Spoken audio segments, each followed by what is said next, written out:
especial hoje nesse lugar, eu creio, como sempre, né, pastora João? E eu gostaria que você fechasse seus olhos. Aleluia.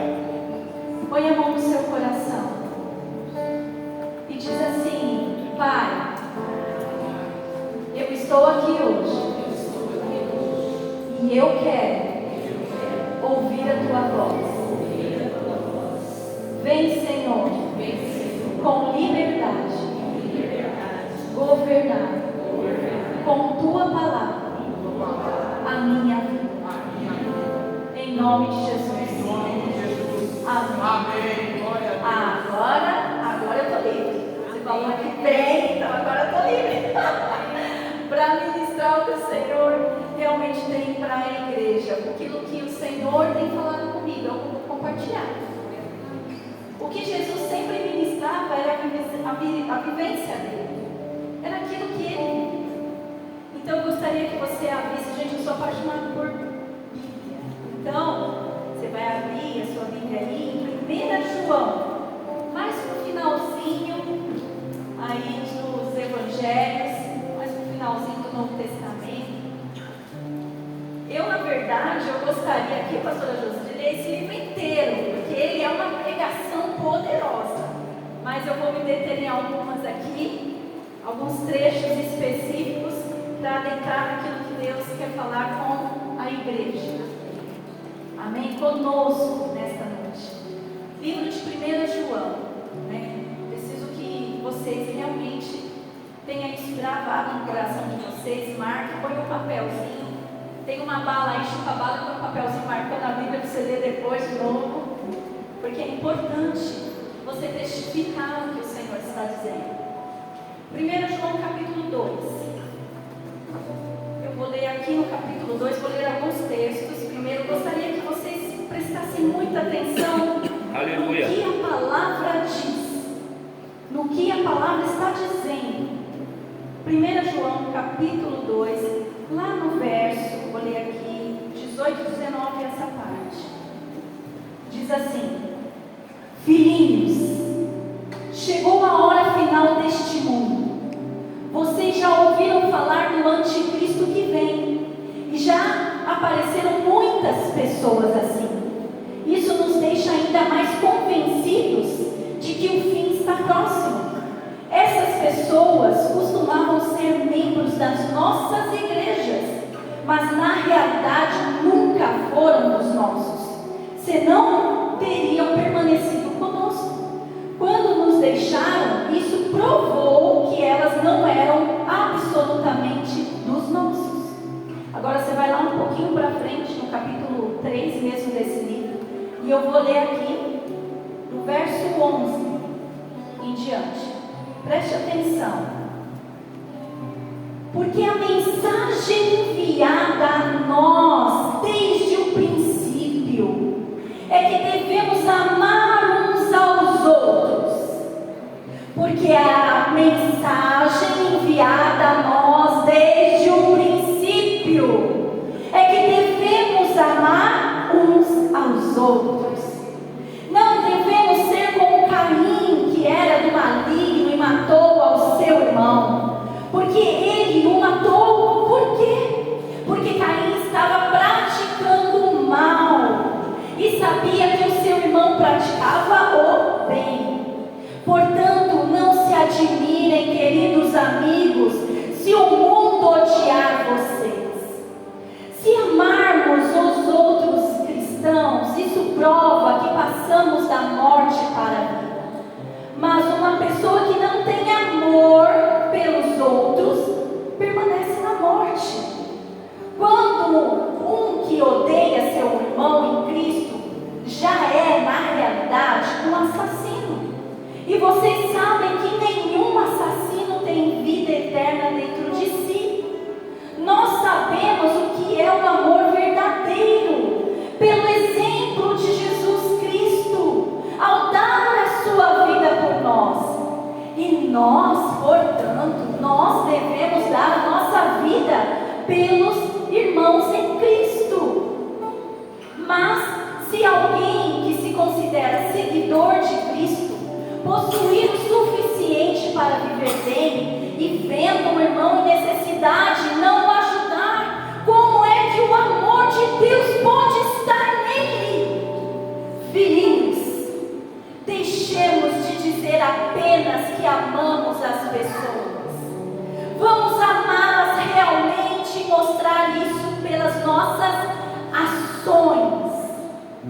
capítulo 4, verso 7. Olha o que diz: queridos amigos, amemo-nos uns aos outros, pois o amor provém de Deus.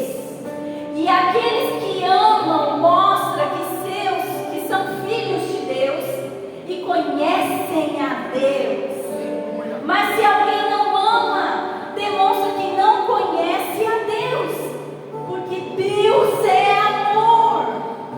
Deus mostrou o quanto nos amou, enviando o seu Filho único a este mundo pecaminoso, para que pudéssemos viver no meio dele. Nisto sabemos o que era o verdadeiro amor. Não é o nosso amor por Deus, não, mas sim o seu amor por nós, quando nos enviou o seu Filho para acalmar a ira de Deus contra os nossos pecados. Queridos, visto que Deus nos amou tanto assim, é evidente que nós também devemos amar-nos uns aos outros, porque embora nós nunca tenhamos visto a Deus, quando nos amamos uns aos outros, Deus vive em nós, e o seu amor em nós torna-se cada vez mais visível. Ele colocou o seu próprio Espírito Santo dentro dos nossos corações, como prova de que estamos vivendo nele e ele em nós. Além disso, nós vimos com os nossos próprios olhos e agora testemunhamos que Deus enviou seu Filho para ser o Salvador do mundo. Qualquer um, mas eu estou dizendo qualquer um, que confessar publicamente que Jesus é o Filho de Deus, tem Deus vivendo nele. Aleluia. E ele está vivendo em Deus. Nós sabemos quanto Deus nos ama, porque já sentimos o seu amor e porque cremos nele quando ele nos diz que nos ama profundamente. Deus é amor. Deus é amor. Aleluia. E quando qualquer um que vive em amor está vivendo em Deus, e Deus está vivendo nele. E à medida que vivemos em Cristo, o nosso amor se torna perfeito e completo. E assim, nós não nos envergonharemos, nem ficaremos perturbados no dia do juízo, mas poderemos apresentar-nos diante dele com confiança, porque a nossa vida neste mundo é como a vida de Cristo. No amor não existe medo. Uau! No amor não existe medo. Que você receba a revelação, hein? Seu perfeito amor por nós afasta de nós todo medo. Se estamos com medo, é porque tememos o seu castigo. Isso mostra que não estamos completamente convencidos de que ele realmente nos ama. Que toda dúvida nesta noite saia. Portanto, o nosso amor por ele vem como resultado de ele nos ter amado primeiro. Se alguém disser, eu amo a Deus, porém continua odiando a seu irmão, é um mentiroso. Porque se não ama ao seu irmão, ao seu próximo, que está bem diante dele, como pode amar a Deus a quem nunca viu? E foi o próprio Deus quem nos deu este mandamento: quem ama a Deus, que ame também ao seu irmão. Posso ir embora? Glória a Deus. Vocês concordam que posso descer? Acabou. Aleluia. Queridos, é a palavra do Senhor, é a palavra viva dele. Sabe, a compreensão de muitos de nós mesmos só pode vir daquele que nos criou a sua imagem e semelhança. E é verdade. É em Deus que nos conhecemos melhor. É quando olhamos para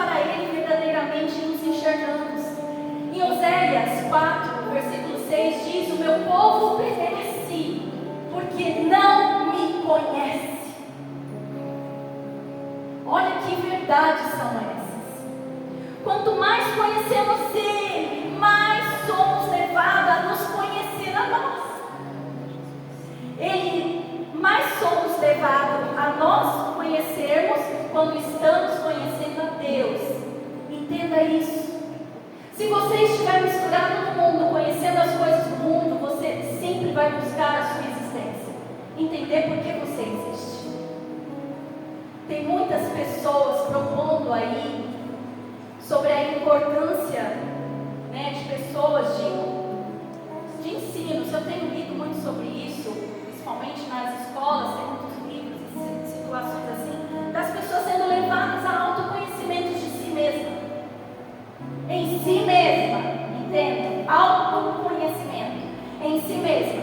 Não acredito que podemos ter esse autoconhecimento, queridos, pelo motivo de não termos sido autocriados. Você se fez? Você se criou lá, disse em algum momento, haja um bebê na barriga dessa mulher? Não tem como. Autoformados, autogerados. Tem muitos livros assim. Eu gosto de ler livros quando eu estou falando dessas coisas. Porque a revelação de quem verdadeiramente nós somos não está em nós. É fácil compreender a conclusão de saber quem é a gente. Não está na gente. Aquilo que nos define, queridos, não está em nós. Não está em nós. Não é resultado de nós mesmos. Se eu perguntar agora para vocês, agora eu vou fazer uma pergunta, pensa aí. Quem é você? Ah, mas tem um detalhe para vocês responderem. Você não pode falar ninguém, nenhum nome para explicar quem é você. E você não pode explicar isso na sua língua em português. Quem é você? Como que você consegue fazer isso? Como você consegue se explicar a sua existência? Será que é possível a gente explicar quem nós somos, elaborar uma definição real sobre nós, fora dos relacionamentos? Olha só, se eu for explicar quem eu sou, eu vou iniciar dizendo assim: meu nome é Estela, nascida de Isilda e Francisco, nasci em São Paulo, tenho eles como pais, sou casada com André, tenho 2 filhas, Vitória e Ana Carolina, sou irmã de Solange, Sheila e Aline. O que eu fiz aqui? Para você explicar quem você é, você tem que falar dos seus relacionamentos. Você tem que falar de quem você é. O próprio Deus disse: eu sou o Deus de Abraão, Isaac e Jacó. Aleluia. Deus relaciona. Aleluia. Próprio Jesus, como explicam sobre a existência dele? O filho de Davi. Aí vem uma genealogia linda e maravilhosa e comprida no livro de Mateus, capítulo 1. É ou não é? Os nossos relacionamentos com as pessoas nos definem, queridos. Aí fica a pergunta: como é que você vai ser autodescobrir em você? Você pode me dizer? Essa coisa de eu não sei quem eu sou, você só precisa viver nos erros. Vai para Deus, busque o Senhor, e a sua existência vai estar nesse relacionamento, sendo transmitida com grande revelação. Quando aquilo que diz respeito a você não vem de você, ou pior, quando é que você vai encontrar sentido para a sua vida em você, quando o sentido da sua vida está fora de você. Tem aqui a Jéssica, que nós temos um relacionamento íntimo, de casa, de mesa. Além de ser líder de célula, a gente tem uma amizade muito profunda de compartilhação de coisas maravilhosas da vida natural e vida espiritual. Tem um relacionamento com a pastora Josi, compartilhamos coisas. A vida é feita de relacionamentos. Nós somos definidos por nossas relações. A humanidade é definida nas relações.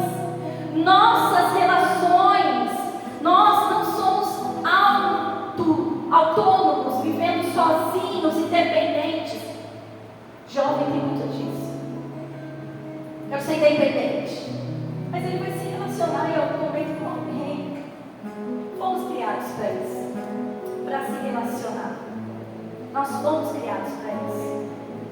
Nós somos os relacionamentos, as relações nos definem. Nós vivemos e nos movemos na dependência das relações.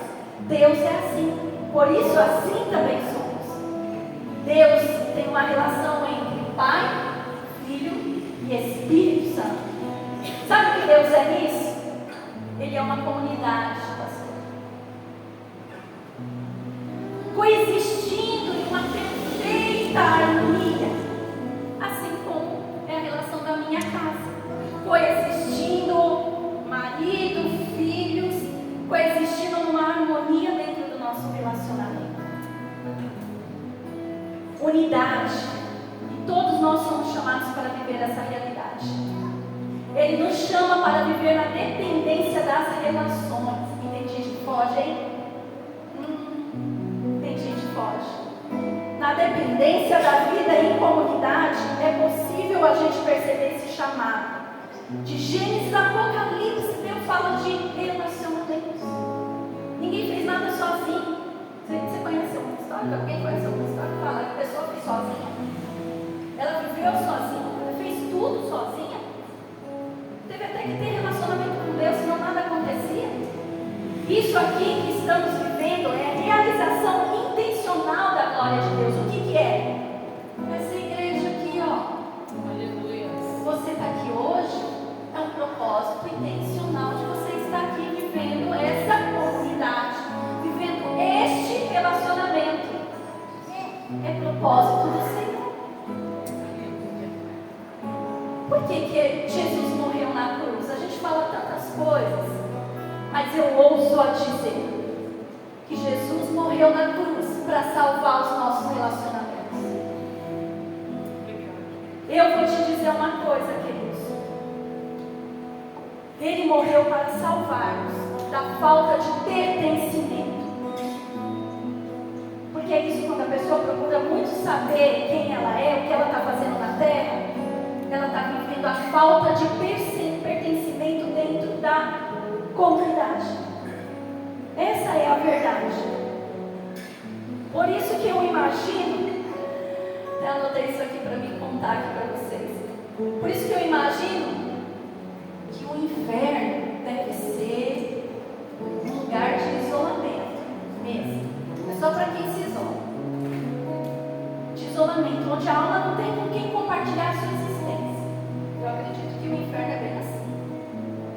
Um estado de solidão absoluto, onde ninguém existe, porque não tem com quem compartilhar da existência e ter comunhão.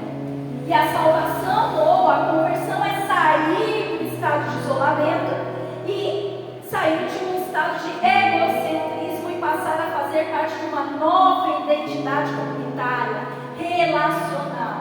Aleluia. Deixa eu contar uma coisa para vocês. O meu pai, a minha mãe e meu pai viveram um divórcio quando eu tinha 1 ano e 4 meses.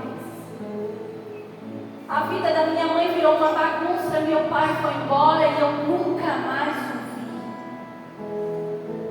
vi. E desde então, a minha mãe, sem Deus, ficou tentando achar o motivo da sua existência. E fez relacionamentos erradíssimos. Teve outros filhos com outras pessoas. Viveu uma situação de escassez imensa, no qual eu, com 7 anos, ela teve que dar todas as filhas, inclusive eu, sem condições. Fui parar na casa de pessoas, a princípio tios distantes e depois até de vizinhos daquela cidade que eu estava. Eu nem estava mais na cidade que eu nasci. E ali eu vivi exatamente isso. Eu não me sentia pertencida a lugar nenhum. Eu não conseguia me relacionar com ninguém. Eu tinha dentro de mim um vazio tentando se achar, mas não sabia como me achar. E o que o Senhor fez? Ele me trouxe para a comunidade igreja. Aleluia! Foi aí que eu fui salva. O meu marido está aqui. Nós casamos antes de eu me converter.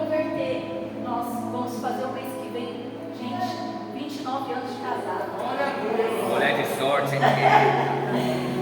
Queridos, ele sabe, a gente casou antes de eu me converter e ele também, ele sabe. Sabe como que era uma estrutura de gente não se sentia com falta de pertencimento, que não tinha relacionamento? Eu era isolada. Não gostava de abraço, não gostava de toque físico, não gostava de beijinho e também não sabia expressar nada disso.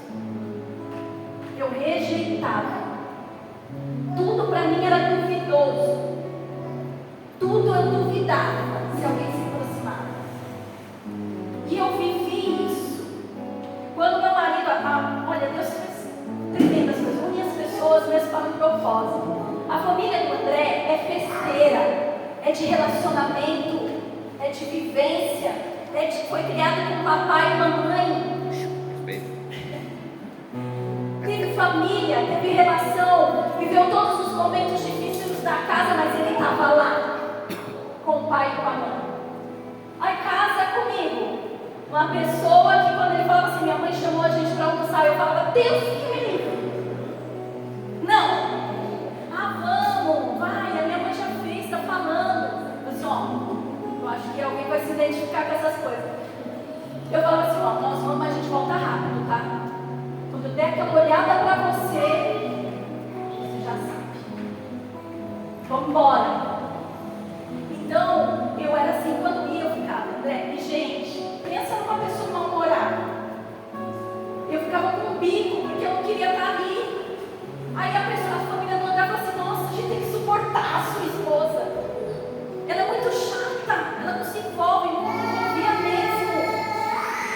E aí eu ficava com aquela tromba e ele ficava lá tentando me agradar. Amor, você quer isso? Você quer que eu vou lá para o sul? Eu assim, vamos embora. Vamos embora. Sabe, ele tentando. Por quê, queridos? Sem Deus.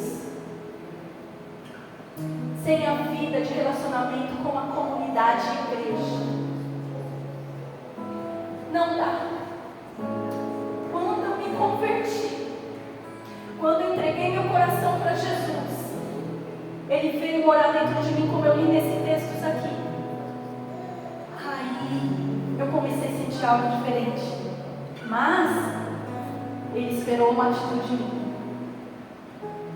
Vou te dizer, comunidade, nós somos gerados para viver em comunidade.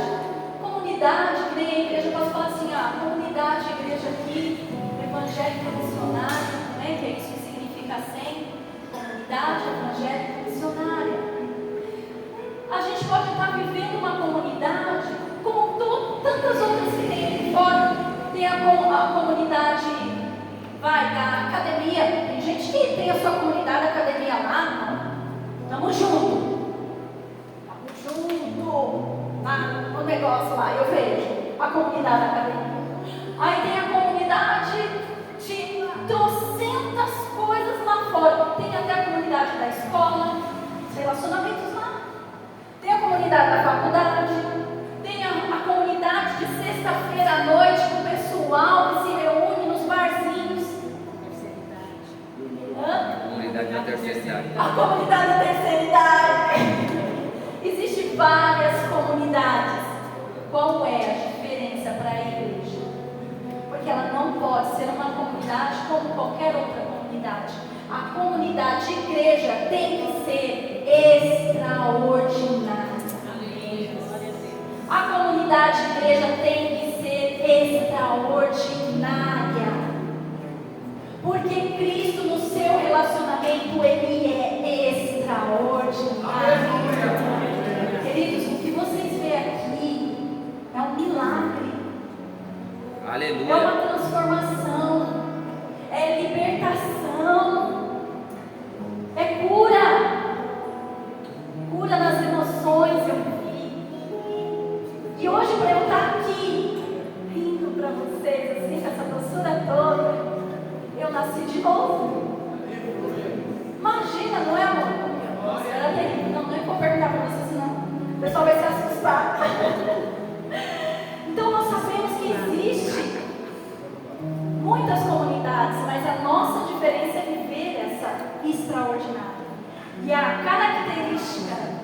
capacidade cristã é o extraordinário. É viver o extraordinário, queridos. Nós temos que viver o extraordinário na vida cristã. É viver os princípios cristãos. Então, isso está declarando aqui, como nós lemos, qual que é o referencial aqui? Qual que é? Que Deus é amor. Então é indestrutível, inabalável, perpétuo, e esse amor que nos faz extraordinários. Eu quero adentrar aqui em 3 pontos. Há várias coisas que eu poderia tirar daqui, mas eu quero dizer 3 coisas sobre essa leitura que eu fiz aqui. Eu quero dizer 3 realidades do amor que acontecem conosco no dia a dia. Primeiro, em 1 João, até vou ler aqui de novo, em 1 João 3,16 diz assim: nós sabemos o que é o amor verdadeiro pelo exemplo de Jesus Cristo, ao dar a sua vida por nós. E portanto, nós devemos dar a nossa vida pelos nossos irmãos em Cristo. Aqui nesse tópico eu quero dizer, se Deus, Ele foi o quê? Vulnerável. Ele foi vulnerável. Como pode haver amor em um ambiente onde as pessoas não baixam a guarda? É por isso que eu não vivia. É por isso que eu sempre com aquele muro. Queridos, para quê? Você não consegue, você não abaixa. E Jesus é o exemplo. Eu entreguei, eu baixei. Ele se tornou vulnerável. Como que a gente vai viver num ambiente se houver muros defensivos, com tantos receios?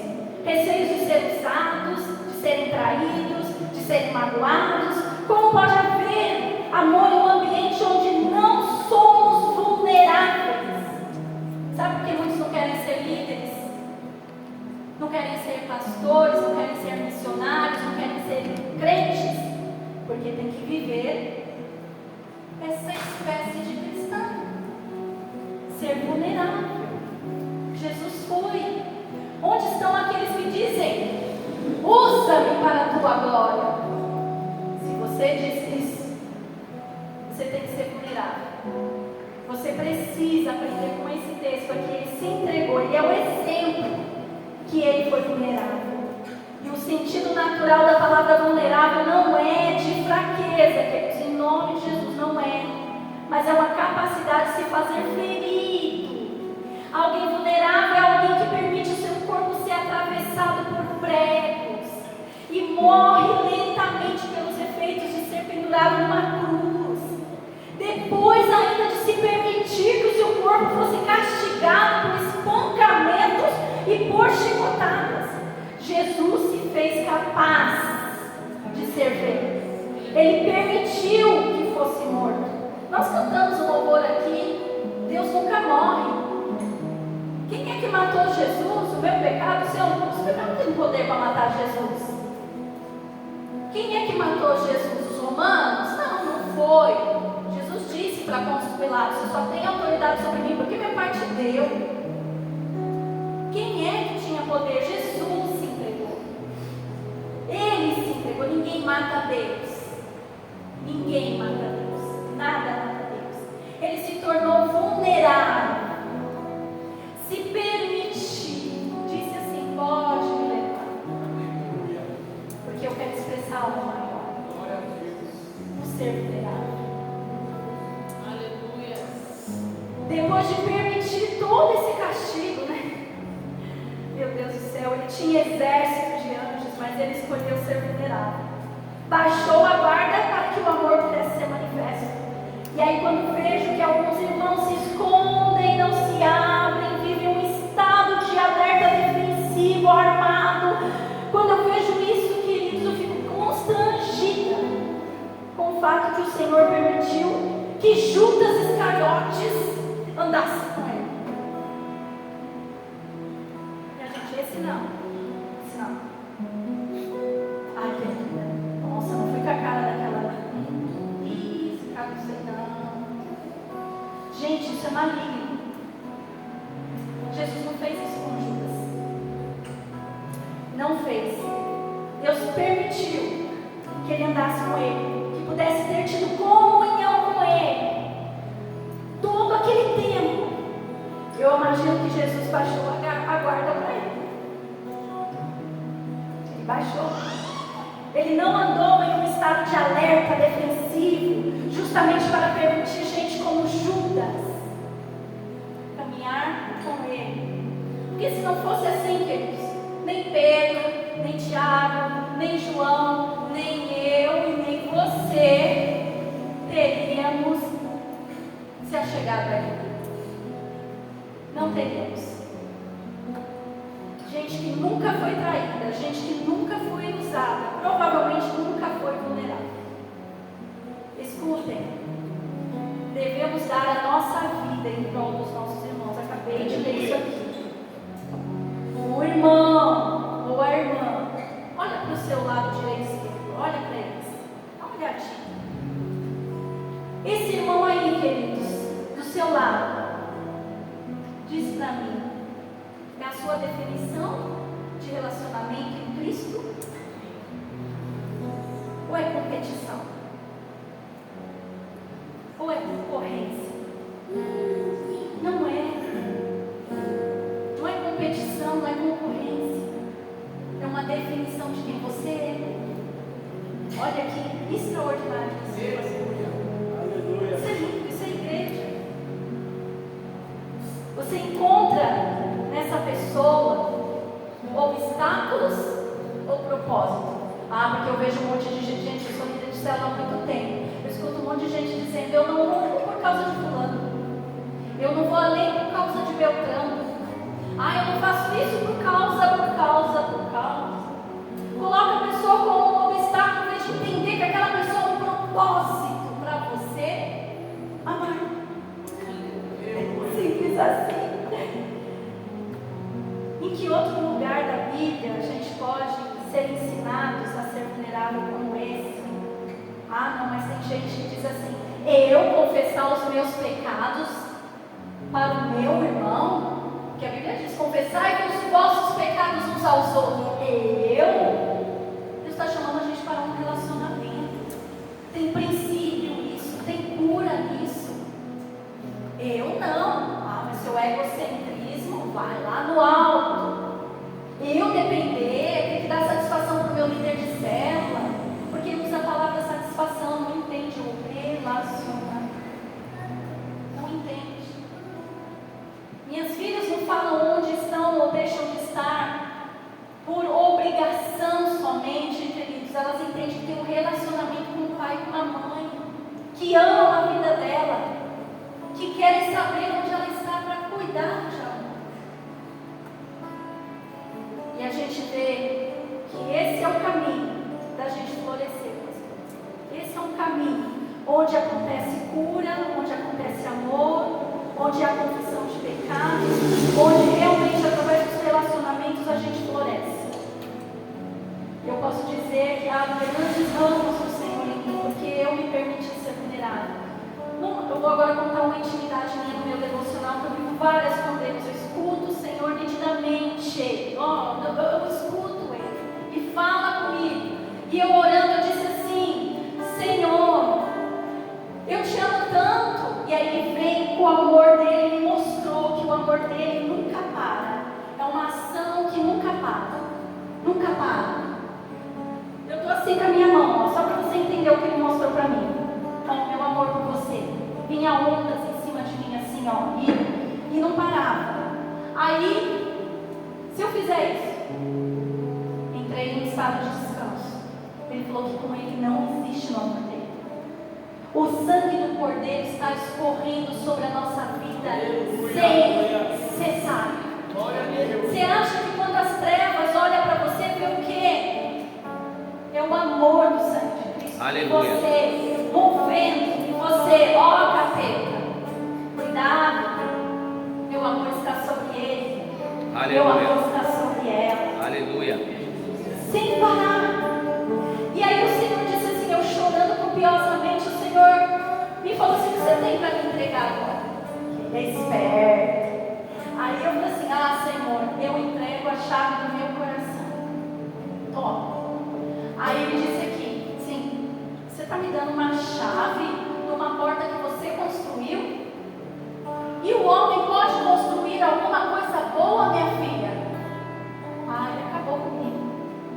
Eu falei assim: então eu jogo a chave fora e destruo a porta. Ele falou assim: eu sou a porta, eu sou o caminho, eu sou a vida.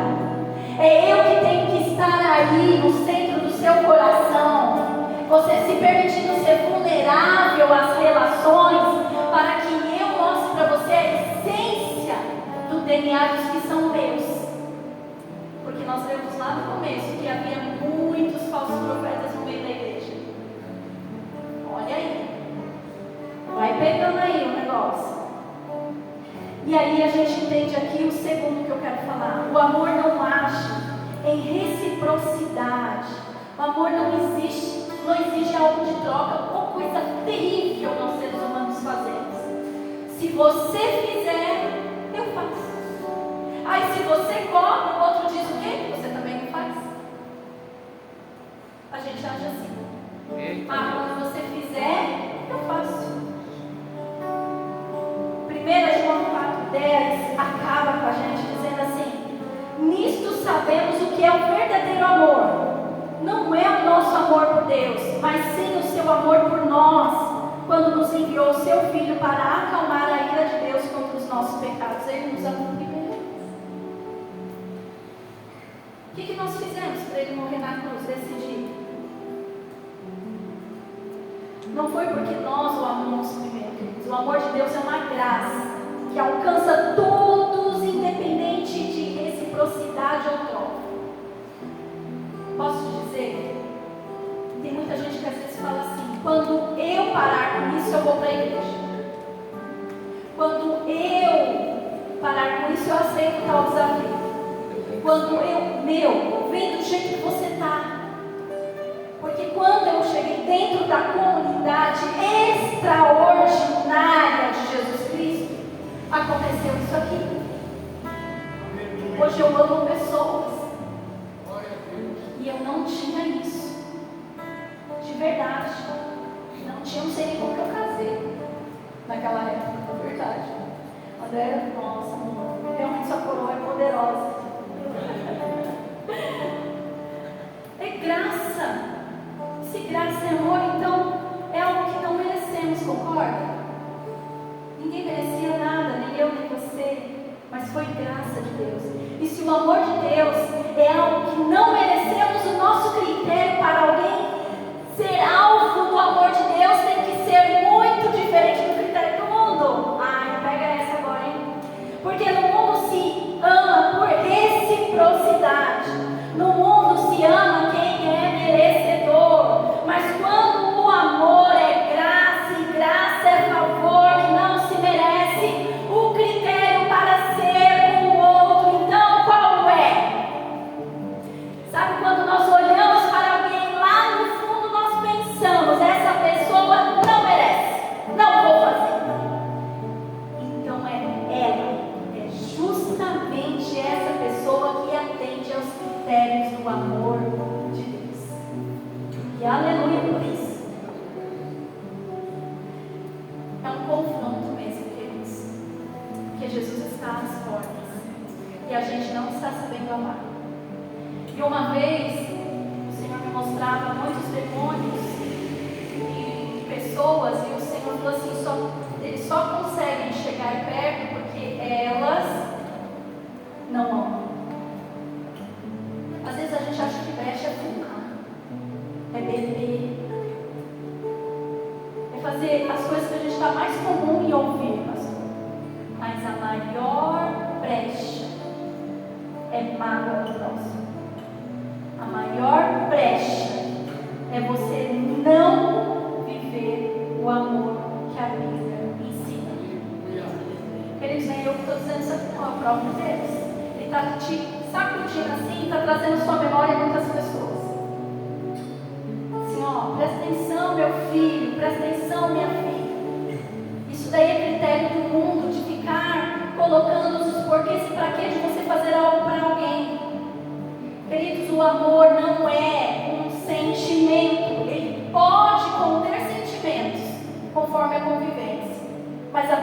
decisão. Ou você acha que Jesus foi para a cruz, nossa, embriagado, de uma paixão, com o coração acelerado, de morrer por esse povo que não me quer? Claro que não. O amor é racional. O amor, ele tem medida sóbria. Você decide. Você decide.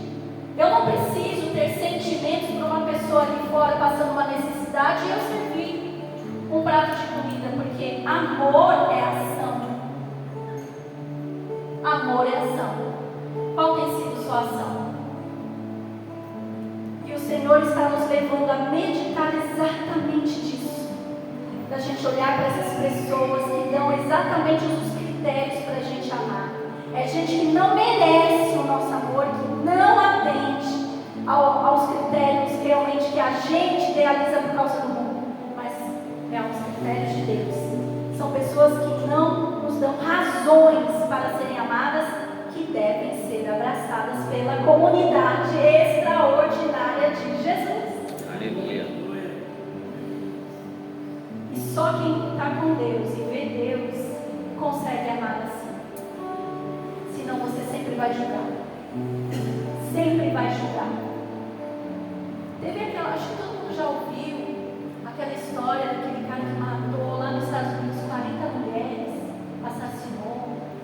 Todos lá no dia da audiência, lá, acabando com ele. Você devia morrer, você deve ir para o inferno, você não sei o quê. Acabando, mas entrou um homem cristão de uma comunidade extraordinária de Jesus. Um pai de uma das mulheres assassinadas. Pai, tá? Pai. Imagine um relacionamento. Ele olha para aquele homem e diz: você está me colocando numa posição muito difícil, no qual eu tenho que exercer por decisão de perdoar. E perdoar é amar. Queridos, eu na minha infância, dentro dessas indas e vindas, morando com pessoas, eu vivi um momento muito difícil na minha infância, de abuso. E quando eu vim para Cristo, o Senhor falou: você vai ter que perdoar. E o amor de Deus me inundou, e eu perdoei. E o sorriso está na minha face. E a paz está no meu coração. Eu perdoei o meu pai pelo abandono. Quando eu encontrei meu pai frente a frente, o meu marido fez uma surpresa para mim, encontrou ele pelo Face, buscou, fez um monte de coisa e ele apareceu na minha casa. Eu vou te dizer, quando eu olhei para ele, eu olhei fitamente nos olhos para sondar meu coração. E eu falei assim: meu Deus, eu perdoei esse homem. Eu perdoei o meu pai. Fiz uma postagem esses dias e ele falou assim: você é o orgulho de Deus e o meu. Queridos, para você amar, você tem que deixar e se permitir ser amado. Ser vulnerável, baixar a guarda. Deixar Deus ministrar no seu coração. Não preciso de nada, nem de ninguém fazer algo para mim decidir te amar. Uma das coisas que eu pedi ao Senhor é que eu ministrasse as vivências da minha realidade para o povo de Deus, para todo aquele que necessitasse de um carinho, de uma libertação, de uma cura, que Ele usasse a minha vida. E eu baixei a minha guarda. Eu lembro do meu irmão uma vez entrando na minha casa, eu fui a primeira a me converter na minha casa. E ele falou assim: não fala de Jesus para mim. Você para de procurar minha esposa. Não quero saber mais de você me convidar para essa reunião de célula aí. Isso era em São Paulo, já era líder de célula. Não quero.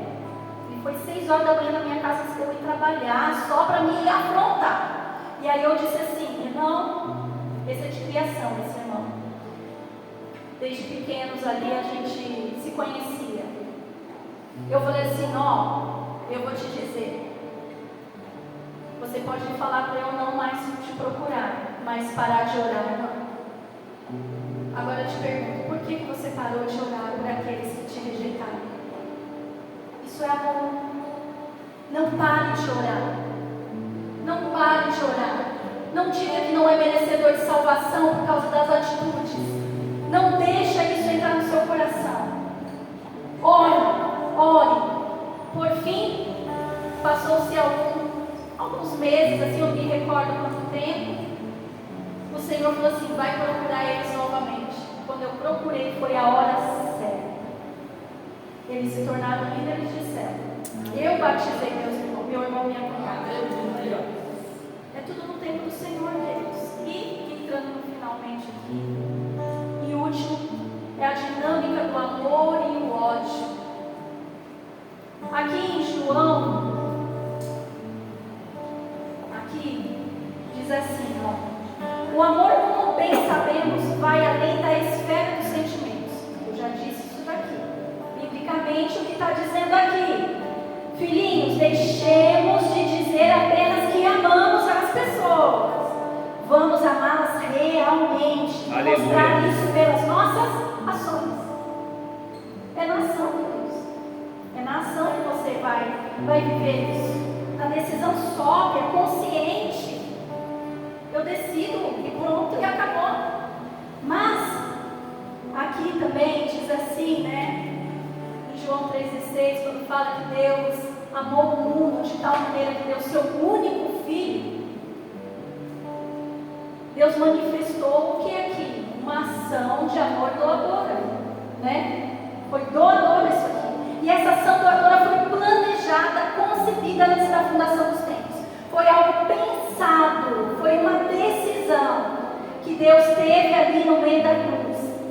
E Romanos 5,8 fala que Ele nos amou e morreu na cruz por nós. Nós ainda sendo pecadores, está escrito isso em Romanos 5,8. E a ira estava sobre nós que éramos rebeldes. Então, quando Deus decidiu de forma sóbria nos amar, Ele assim fez, não foi porque estava nos amando por nós, mas Ele decidiu. E por essa razão que Deus pode ordenar que sejamos amantes, Ele espera que sejamos uma comunidade extraordinária que ama. Toda a lei de Cristo se resume no amor, mas se o amor fosse apenas um sentimento, como Ele poderia nos responsabilizar? Concorda? Se o amor é inconsequente, se o sentimento é inconsequente. Às vezes a gente é impelido por sentimentos, sensações, a gente é impelido a tomar decisões que Deus não nos responsabiliza por isso. Mas o amor não é sentimento, então Ele nos responsabiliza, é decisão. Você decide.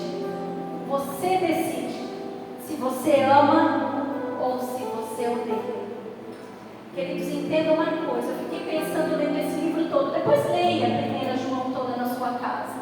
E deixe o Espírito Santo ministrar mais no seu coração. Eu fiquei pensando aqui, caramba, o Senhor está dizendo aqui coisas que, meu Deus do céu, como assim?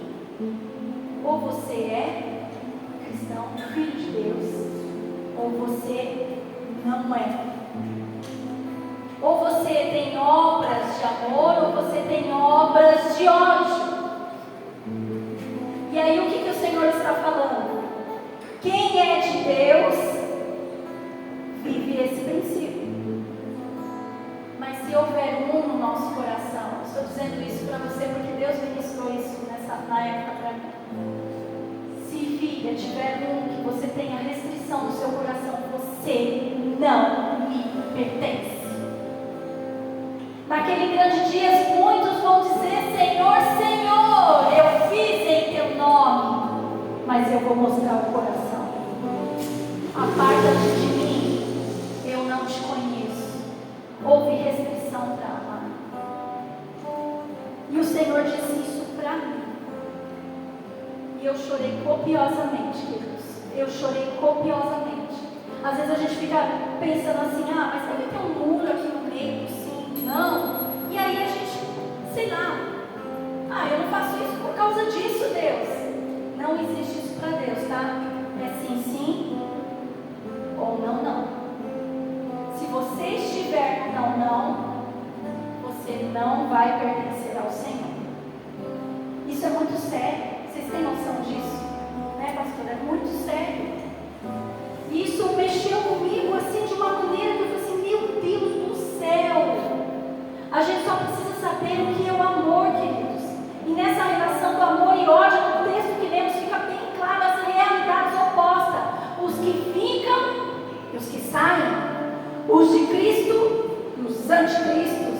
A vida ou a morte. A obra justa ou a obra má. Filhos de Deus ou os filhos do diabo. Amor ou ódio. A gente não deve nem brincar, né? Daquele jeito que às vezes a gente fala assim, nossa, eu vou na força do ódio fazer isso. Às vezes a gente usa essa expressão. Não, vou na força do amor por decisão. Aleluia. Porque às vezes a gente é confrontado em algumas coisas. Então, se o amor não é sentir, se o amor é ação, o mesmo vale para o ódio. O amor é uma ação. Quando você deixa de servir, de fazer, de amar, de ter um gesto, você manifesta o ódio. Assim como o que eu sinto não define o amor, mas as minhas ações, o ódio também funciona semelhantemente. Quando eu não expresso amor a quem precisa, eu estou expressando segundo a palavra o ódio. Está escrito aqui. Mesmo que os irmãos se reúnam, façam festas, danças, se não houver amor entre uns aos outros, se não houver atos de amor entre uns aos outros, que tipo de comunidade diremos aos outros que somos? Nossos relacionamentos e ações irão falar quem somos. O mundo está na expectativa da manifestação dos filhos de Deus. Romanos 8:19. Esse texto, esse versículo fala que o mundo está na expectativa. Mas do que, queridos? É só milagres? Curas? Não, no nome de Jesus não viver. Mas na verdade, o que eles estão esperando é realmente essa comunidade extraordinária em Cristo Jesus para amar. É isso que eles estão esperando. É isso que eu quero fazer parte. Estar aqui falando com vocês, é amando vocês. Viver propósitos com pessoas não tem nada a ver com identificação. Tem a ver com decisão. Então você ama por decisão. Enquanto a equipe de louvor se prepara aqui para a finalização, eu quero orar por vocês. Eu assisti aquele filme, A Paixão de Cristo. Alguém já assistiu esse filme, A Paixão de Cristo? Assistiu no cinema logo que saiu, gente. Pensa naquele telão, naquelas expressões de cena, e Deus falando tremendamente comigo. E aí, teve uma parte naquele filme que expressa muito bem essa palavra. Sabe como que eu intitulei essa palavra aqui? Eu falei assim, nossa, eu não sei como titular essa palavra. E eu senti no meu coração, igual um louvor que vai ser cantado agora, o amor me amou. Eu intitulei assim, o amor me amou. E nessa passagem desse filme, tem um momento de Simão Sirineu, e biblicamente quem já leu, fala que quando Jesus estava a caminho, carregando a cruz, Jesus já muito cansado, muito surrado, muito fraco ali, já fisicamente, os guardas chamam que estava próximo e quem estava? Simão Sirineu, para ajudar ele na cruz. E eu quero mostrar a imagem para vocês de um momento específico. Você só vai sentir o amor e só vai viver isso quando vocês estiverem assim com Jesus. Assim, desse jeito, nessa foto. Pode soltar a foto. Aqui Jesus, no momento caído no chão, chegou ao Gólgota.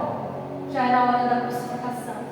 Quando ele deixa a cruz, Simão Sirineu olha nos olhos de Jesus. E sabe o que ele vê? amor. Ele olha para Jesus nesse momento. Lá no começo ele não queria, era humilhante carregar a cruz. Mas naquele momento, quando ele olha nos olhos de Jesus, ele conhece a Deus.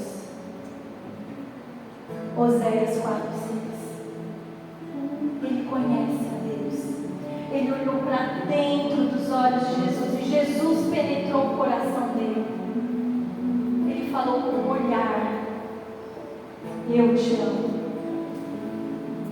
eu te quero, eu estou sendo vulnerável, eu estou me entregando para você se chegar a mim, para você sentir o meu amor. O que é o amor verdadeiro? O que é o amor verdadeiro? É o que vem de Jesus, olhando para Jesus. Nós somos falhos, queridos, nós vamos expressar por meio das Escrituras. Quando um estiver fraco, o outro vai levantar o outro. Por isso que o Senhor fala: dai-vos de 2 em 2. Porque é isso a vida de relacionamento cristão. Mas Jesus, em seu perfeito amor de entrega, ministrou só um olhar na vida desse homem. Eu creio, a Bíblia não relata a vida de Simão Sirineu, mas eu creio que ele amou, porque aquele olhar de revelação entrou dentro do coração dele. Eu queria que você fechasse seus olhos aí. A Jéssica vai entoar um trecho de louvor que fala exatamente: o amor me amou. Aleluia. Ouça, escute a revelação de Deus. Aleluia.